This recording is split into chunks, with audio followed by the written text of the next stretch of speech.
Hello, everyone. Welcome to another episode of Echo Podcast. How are you guys doing today? I am doing okay, but all these days I've been feeling like a Monday. Like if, like I wrote on the title, if my head would not be attached to my shoulders, I would be forgetting it everywhere. Holy crap! So we decided to go camping with the kids over the weekend, and took my niece and nephew who have never gone camping before. My other nephew came to visit from Florida. There are three siblings. And so it was a very last minute camping trip and nothing prepared. When I say that, it means like we haven't used the boat in like 3 years.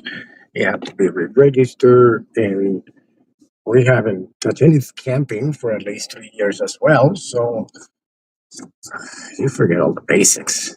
It's like, oh my God, we took the kitchen, which is just a regular canopy with the mosquito netting around it, coolers. I forgot the good food or pods or dish detergent. I mean, just basic. At least we took drinks and snacks and stuff. Um, I got a bunch of camping lights that you just kind of like flick or turn on with a battery. I forgot to take them home. And so I had to ended up using the what are those? The fluorescent poppable thingies. Then I forgot I forgot to take the charger for the power converter or the power battery pack. And of course, I went ahead and I used the forgot turn on the fan for a few minutes. I fell asleep. 2 hours later, battery out. I mean, like a total rookie, man. This is insane. So thank God we were staying with like a redneck resort, where I don't like that kind of camping, meaning everybody has their campers, but you are so on top of each other that it's like literally you can hear each other's fart. And so it's too much, too close for me. Um, and so we were lucky that they are testing out a place is called Pope Haven Campground in upstate New York, and they were testing out another area for like just rough rough camping, um so we were in the outside of it. We didn't really get to be in the center of all the people around and whatnot, so it felt like we had actually privacy, even though this place was actually very nice. They had a nice sort of store, pool, bar, kitchen. I mean, all kinds of stuff. For the kids, I mean, it was great, actually. It was pretty good. So, they a little bit of civilization, but at the same time, um, we were far enough where it was a walk if you had to go to the bathroom, and like for the 9-year-old boy, going to the woods and stuff like that. For the girl, for Bella, she get to decide whether she wants to go on rough camping next year or not, because there are no bathrooms to where we're normally go. You gotta literally go in the woods. And so, but they were pretty excited about it. I mean, I was really excited. It takes a while to get used to, like when we have two kids who are just one really damn calm, the other one, my 15-year-old. The one is going to be 3 years old. That's easy. So adding a 19, an 11, and a 9 to the mix, oh, definitely. Like Eleanor, my 3-year-old, she was loving all the people being in the house and the madness of it. Me, it took a long time to get used to this whole my house looks like a hurricane continuously stays around here, destroying it all. Um, but thankfully, the pool was clean, so I've been battling that thing this whole time, and it was a really, really good time. So hopefully, Andrew will be able to come back on December, uh, hang out and stuff like that. Well, when I I'm hoping that a lot of those core memories were made today. Oh, not today, this weekend. And then while I was at work today, wasting time and shit like that, I came across this article, and then I searched it on ChatGPT to see if it was true. ChatGPT, based on the sources, and I checking on the links, it does seem to be true. Then I ask it to be like, okay, so if it is true, what does it mean? Like, when can we get it and stuff like that? See it in real life world scenario.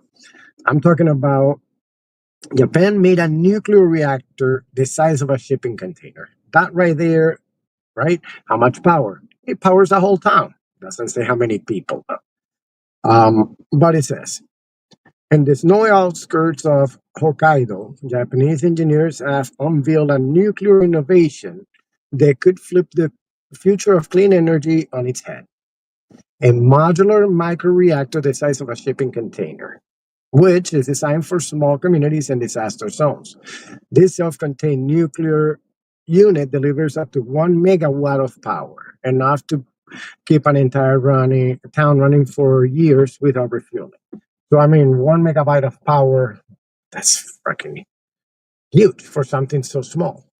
Comparable that if you can move it around, uh, like any, imagine having one of those right now set up, for example, in the accident, oh my God, the disasters going on in North Carolina, in Texas, and all of that. I mean, life saving.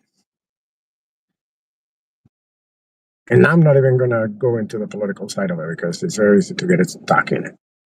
Now, the reactor is called the Yoroi reactor, built by a private consortium in partnership with Japan National Institution for Fusion Science. Unlike conventional reactors, which are bulky, complex, and site-bound, the Yoroi is factory sealed, walk away safe, and fully transportable by truck or ship.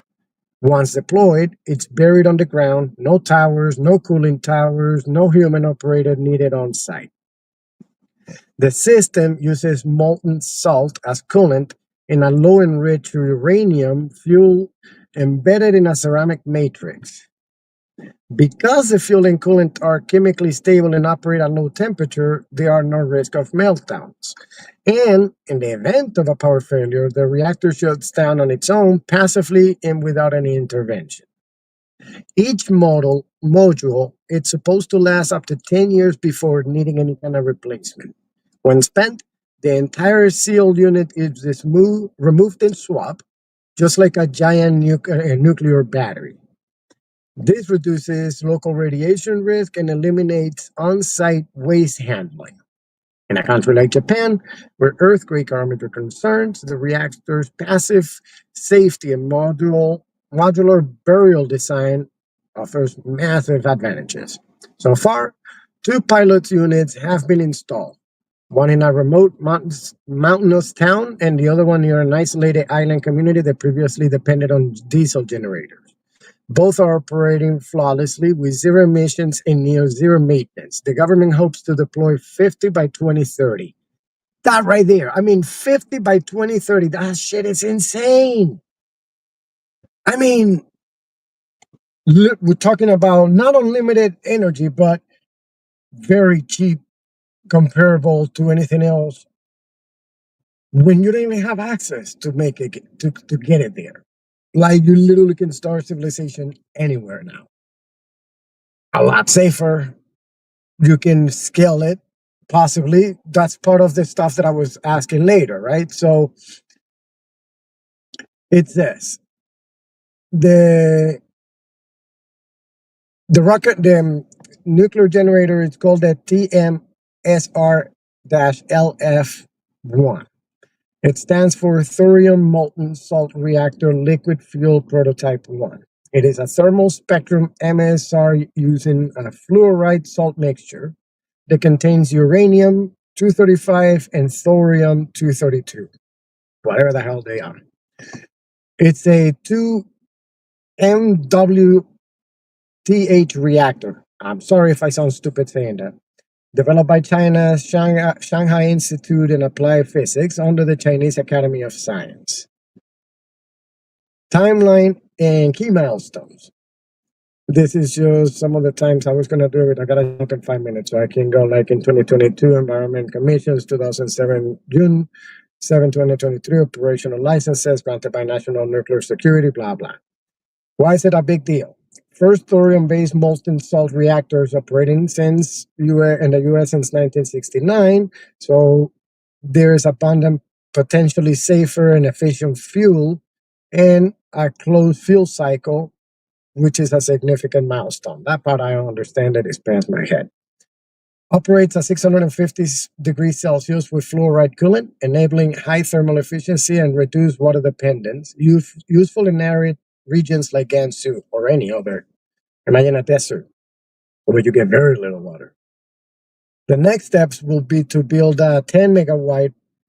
The pilot is expected to be in about 2025 to 2029 and 100 megawatts commercially sold by 2030 and beyond. So at the very least, you can expect the 2030s for that to be happening, and that would be like big shit for big companies or for you and I to go buy a small sum.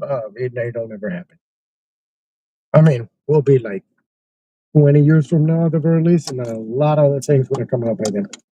But the fact that it would be accessible in the next few years to do that, that's going to be life-changing. I mean, as long as you got governments willing to realize that some things you need to invest without expecting a cash in return, like public safety.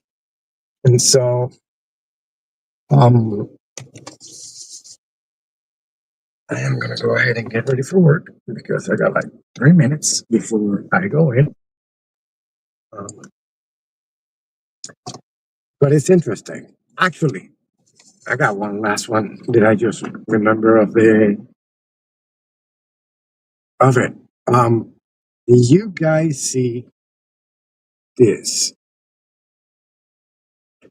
So apparently, there is a second interstellar in our, since we ever been able to record any of this, that allows for coming from another galaxy that is not our own. So it says our astronomers are actively tracking the 31 Atlas, which is now the third confirmed interstellar comet to pass through our solar system. While every planet, moon, asteroid, comet, and life forms that form in our solar system shares a common origin, a common heritage, interstellar visitors are true outsiders. There are remnants of other planetary systems carry with them clues about the information of worlds far beyond our own. It may be thousands of years until humans visit a planet in another solar system, and interstellar comets offer that tantalizing opportunities for us to touch something truly otherworldly. You're going to tell me that when we only started to record all of this thing and we barely got 3, but we think that there's no life somewhere else in the world? Get the hell out of here. And the planet, and the universe.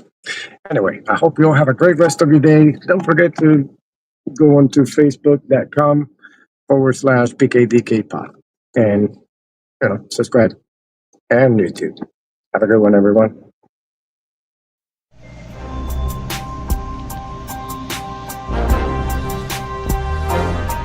Thank you for listening to today's episode.